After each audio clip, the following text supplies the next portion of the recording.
Hi everyone, welcome to the channel tech easy pharmacy. तो आज का लेक्चर हमारा है part 2 of chapter crude drug classification. इससे पहले वाले पार्ट 1 में हमने पढ़ा था अल्फाबेटिकल क्लासिफिकेशन, मॉर्फोलॉजिकल क्लासिफिकेशन और टेक्सोनॉमिकल क्लासिफिकेशन। और आज के लेक्चर में हम पढ़ने वाले हैं केमिकल क्लासिफिकेशन, कीमोटेक्सोनॉमिकल क्लासिफिकेशन और फार्माकोलॉजिकल क्लासिफिकेशन, और हमारा चैप्टर कंप्लीट हो जाएगा। तो ये है आज का पार्ट 2। तो हम पढ़ने वाले हैं केमिकल क्लासिफिकेशन। तो केमिकल क्लासिफिकेशन क्या होता है? In this classification system the crude drugs are classified as per the chemical nature of their significant constituent. मतलब इस केमिकल क्लासिफिकेशन सिस्टम में जो हमारी क्रूड ड्रग्स होती है वो कैसे क्लासिफाई होती है? उनके केमिकल नेचर पर, कि हमारी क्रूड ड्रग के अंदर कौन सा chemical nature of crude drug present है, कौन सा एक्टिव कॉन्स्टिट्यूएंट प्रेजेंट है। मतलब जो भी उसके अंदर केमिकल प्रेजेंट होगा जिसकी वजह से उसके अंदर थेरेप्यूटिक प्रॉपर्टीज होगी, वो हमारी बॉडी में जाके एक्ट करेगा। उस केमिकल को हम एक्टिव कॉन्स्टिट्यूएंट के नेम से भी जानते हैं। तो उन केमिकल्स को हम एक ग्रुप के अंदर क्या करते हैं? क्लासिफाई करते हैं। जिन भी केमिकल की जो भी chemical same pharmacological property show करेंगे तो उनके अंदर सेम केमिकल होगा। तो उन केमिकल सेम, जिसके अंदर भी सेम केमिकल होगा, तो उन क्रूड ड्रग्स को हम एक सिस्टम के अंदर रखेंगे। वो है chemical classification. This classification system is preferred because pharmacological and therapeutic effect of crude drug depends upon the nature of chemical constituent present। जैसा कि मैंने अभी बताया, ये जो क्लासिफिकेशन सिस्टम था वो प्रेफर किया गया किसकी वजह से? क्योंकि जो भी हमारी फार्माकोलॉजिकल और थेरेप्यूटिक एक्टिविटी होती है क्रूड ड्रग की, वो डिपेंड करती है chemical constituent of crude drug present. ठीक है। The alkaloid drugs are grouped as one irrespective of their morphology and taxonomy. Some example of drug classified are, मतलब जो भी ड्रग्स की जो प्रॉपर्टीज होती है वो हम उसमें ये नहीं देखते कि उसकी मॉर्फोलॉजी क्या है, टेक्सोनॉमी क्या है, क्या प्रॉपर्टीज है। सिर्फ हम उसकी फार्माकोलॉजिकल और थेरेप्यूटिक एक्टिविटी को देखते हैं और उसके बिहाफ पे हम उसको क्लासिफाई करते हैं। तो ये कुछ ड्रग्स है जो हमने क्लासिफाई की है। तो फर्स्ट है हमारा एल्कलॉइड। एग्जाम्पल है इर्गॉट, सिंकोना एंड दतूरा। सेकेंड है हमारा ग्लाइकोसाइड्स। इसका एग्जाम्पल है डिजिटैलिस, सेना एंड लिकोरिस। फिर है हमारा टेनिन्स।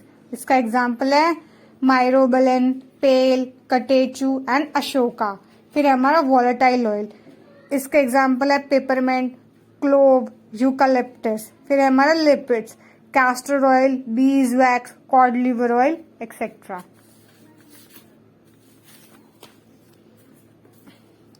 आगे पढ़ते हैं हम कार्बोहाइड्रेट्स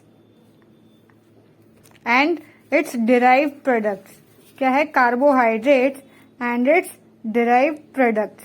तो इसके एग्जाम्पल के अंदर आते हैं हमारे अकेशिया, अगर फिर उसके बाद में ग्वार गम, पैक्टिन, हनी। फिर उसके बाद में रेजिन्स एंड रेजिन्स कॉम्बिनेशन। उसके एग्जाम्पल्स में आते हैं हमारा कैलाफोनी, जलप एंड बाल्सम ऑफ तोलू। फिर उसके बाद में आता है विटामिन्स एंड हॉर्मोन्स। उसके एग्जाम्पल है yeast, shark liver oil, oxytocin and insulin. फिर आते हैं हमारे प्रोटीन एंड एंजाइम। उसका एग्जाम्पल है हमारे सीजीन, जिलेटिन, पेपेन एंड ट्रिप्सिन। ठीक है। तो ये हमारे केमिकल कॉन्स्टिट्यूएंट है जो कि एक ड्रग के अंदर प्रेजेंट होते हैं। मतलब ये एग्जाम्पल्स है जिन भी ड्रग, इन सब के अंदर क्या प्रेजेंट होता है? प्रोटीन और एंजाइम एज केमिकल कॉन्स्टिट्यूएंट। ठीक है। तो इनको हम एक ग्रुप के अंदर क्लासिफाई करते हैं। एक पॉइंट है, डिफरेंट मॉर्फोलॉजिकल और taxonomical categories of crude drug are brought together. जो भी डिफरेंट डिफरेंट जिसकी मॉर्फोलॉजी होती है, टेक्सोनॉमी होती है, उन सब क्रूड ड्रग को ये क्लासिफिकेशन सिस्टम क्या करता है, साथ में लाता है। Nature of their active constituent is somewhat similar, क्योंकि उनका जो केमिकल नेचर होता है और एक्टिव कॉन्स्टिट्यूएंट होता है क्रूड ड्रग का, वो क्या होता है, समहाउ सिमिलर होता है, इसकी वजह से। अब क्या है merits, phytochemical studies are well perform through this system. Phytochemical क्या होता है, फाइटो मतलब प्लांट्स और केमिकल मतलब उसके अंदर जो केमिकल प्रेजेंट है। जो भी प्लांट के अंदर एक्टिव इंग्रेडिएंट के तौर पर जो भी केमिकल प्रेजेंट है उसकी स्टडी को आसान करता है, उसकी स्टडी में हमें हेल्प करता है। तो ये क्या इसकी मेरिट है। फिर है हमारी demerits, confusion occur when drug contain many compounds belonging to different group. मतलब हमें कई बार कंफ्यूजन हो जाता है। मतलब हम एक एग्जांपल लेते हैं, जैसे कि नटमेग। नटमेग के अंदर फिक्स्ड ऑयल भी प्रेजेंट होता है और वॉलेटाइल ऑयल भी प्रेजेंट होता है। तो एक ही ड्रग के अंदर दो टाइप के केमिकल कॉन्स्टिट्यूएंट प्रेजेंट है, तो अब हम उन्हें अलग अलग में रखना पड़ेगा कैटेगरी में। तो इसकी वजह से क्या हो जाता है, कंफ्यूजन हो जाता है। और इसलिए क्या होता है, difficulty to place the drug containing two और more main chemical belonging to the different category. ये जो पॉइंट्स है एक दूसरे से सिमिलर ही है। जो भी फिर उसके बाद में क्या होता है कि डिफिकल्टी होती है हमें उस केमिकल को और उस कंपाउंड को किसी भी कैटेगरी में रखने में, कि हम इसमें रखें या इसमें रखें, तो एक कंफ्यूजन क्रिएट हो जाता है। अब हमारा आता है फार्माकोलॉजिकल और therapeutical classification. In pharmacological classification the crude drugs are classified based on the pharmacological action of their active constituent or their therapeutic use। मतलब फार्माकोलॉजिकल क्लासिफिकेशन में हम कोई भी क्रूड ड्रग को क्लासिफाई करते हैं, वो किस बेसिस पे क्लासिफाई करते हैं कि जो भी वो ड्रग और क्रूड ड्रग है वो हमारी बॉडी में जाके किस तरीके से एक्ट कर रही है, कौन से ऑर्गन पर एक्ट कर रही है, वो क्या प्रॉपर्टी शो कर रही है, ये सब उसका थेरेप्यूटिक यूज क्या है, ये सब देखकर हम उस ड्रग को क्लासिफाई करते हैं। If the drug exhibit similar pharmacological action, अगर कोई भी ड्रग जिसका सिमिलर फार्माकोलॉजिकल एक्शन है हमारी बॉडी में, they are put together irrespective of their morphology, taxonomy और chemical relationship. Some examples are classified below. मतलब अगर कोई भी ड्रग है उसकी हमारी अगर मॉर्फोलॉजी सेम नहीं है, टेक्सोनॉमी, केमिकल रिलेशनशिप किसी भी चीज में भी डिफरेंट है, लेकिन उसका फार्माकोलॉजिकल सेम है, तो हम उन सबको क्या करेंगे, एक ही ग्रुप के अंदर क्लासिफाई करेंगे। तो ये हमारे कुछ एग्जाम्पल्स हैं। तो अब हम पढ़ते हैं हमारा कैटेगरी और क्रूड ड्रग। तो फर्स्ट है हमारी कैटेगरी एक्सपेक्टोरेंट। एक्सपेक्टोरेंट ऐसे ड्रग्स होते हैं जो कि हमारी बॉडी से कफ को एक्सपेल आउट करते हैं। तो ये बेसिकली कफ के ट्रीटमेंट के लिए यूज होते हैं। जो क्रूड ड्रग्स है जो कि इस ट्रीटमेंट के लिए हेल्पफुल होती है वो है लिकोरिस और वसाका। ठीक है। फिर सेकंड आता है परगेटिव और लेग्जेटिव। परगेटिव और लेग्जेटिव यूज होते हैं स्टूल को सॉफ्ट करने में और बाउल मूवमेंट को इंक्रीज करने में। तो एग्जाम्पल है सेना और कैस्टर ऑयल। ये बेसिकली कॉन्स्टिपेशन की प्रॉब्लम के लिए यूज होते हैं। फिर आते हैं हमारे कार्मिनेटिव। कार्मिनेटिव का एग्जाम्पल है कार्डामन, फेनल और कोरिएंडर। फिर आते हैं हमारे इमेटिक्स। इसका एग्जाम्पल है इपैकुआना। फिर आते हैं सीएनएस स्टिमुलेंट। सीएनएस स्टिमुलेंट का एग्जाम्पल है कॉफी और टी, जो हमारे सेंट्रल नर्वस सिस्टम को कंट्रोल में रखे, स्टिमुलेट करके रखे। फिर आता है सेंट्रल एनाल्जेसिक। सेंट्रल एनाल्जेसिक मतलब जो हमारे पेन को रिलीव करने में हेल्प करे। एनाल्जेसिक मतलब जो पेन किलर्स को ही हम एनाल्जेसिक कहते हैं। एग्जाम्पल है ओपियम, मॉर्फिन, जिसके अंदर एक्टिव कॉन्स्टिट्यूएंट होता है मॉर्फिन। फिर आता है हमारा एंटी हाइपरटेंसिव। एंटी हाइपरटेंसिव मतलब जो हाइपरटेंशन के अगेंस्ट एक्ट करे। हाइपरटेंशन मतलब हमारे बीपी को, हाई ब्लड प्रेशर को कम करे। जिसका एग्जाम्पल है रोवोल्फिया, जिसको हिंदी में हम कहते हैं सर्पगंधा। फिर एंटी कैंसर ड्रग, जो कैंसर के अगेंस्ट यूज हो, एग्जाम्पल है विंका पोडोफाइलम टेक्सस।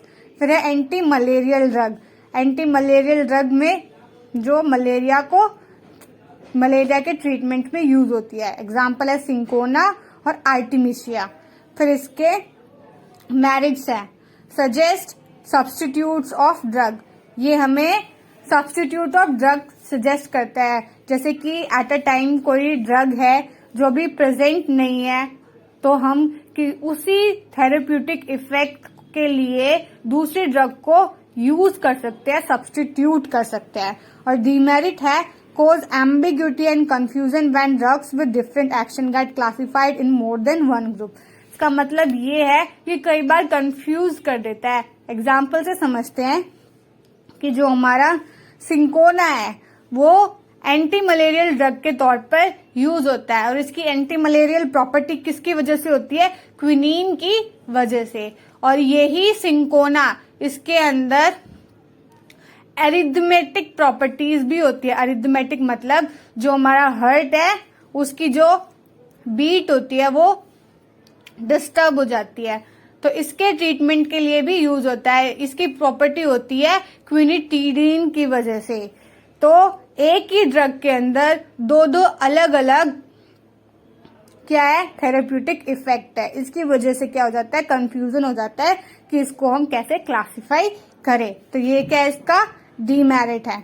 फिर हमारा आता है नेक्स्ट कीमोटेक्सोनॉमिकल क्लासिफिकेशन। तो कीमोटेक्सोनॉमिकल क्लासिफिकेशन क्या कहता है, ये पहली बात तो ये दो वर्ड से मिलकर बना हुआ है। कीमो मतलब केमिकल और टेक्सोनॉमिकल जो हमने आगे पढ़ा था, जो टेक्सोनॉमी के बेस पर होता है। तो in plants genes are responsible for production, जो भी प्लांट्स होते हैं उसके अंदर जो जीन्स होते हैं वो रिस्पॉन्सिबल होते हैं प्रोडक्शन के लिए ऑफ केमिकल कॉन्स्टिट्यूएंट, किसके प्रोडक्शन के लिए, केमिकल कॉन्स्टिट्यूएंट के प्रोडक्शन के लिए।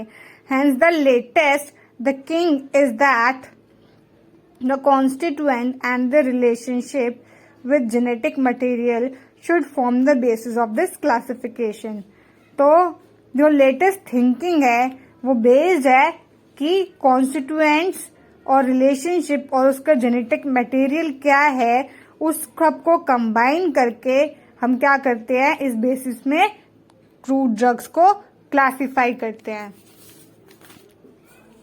तो पॉइंट है, this system of classification is based on chemical similarity of a taxon. मतलब ये सिस्टम किस पे बेस्ड है कि एक टैक्सन के अंदर क्या केमिकल सिमिलैरिटी है, फिर उसके बेसिस पे हम इसको क्लासिफाई करते हैं अलग अलग कैटेगरी के अंदर। Means it is based on existence of relationship between chemical constituent in various plant.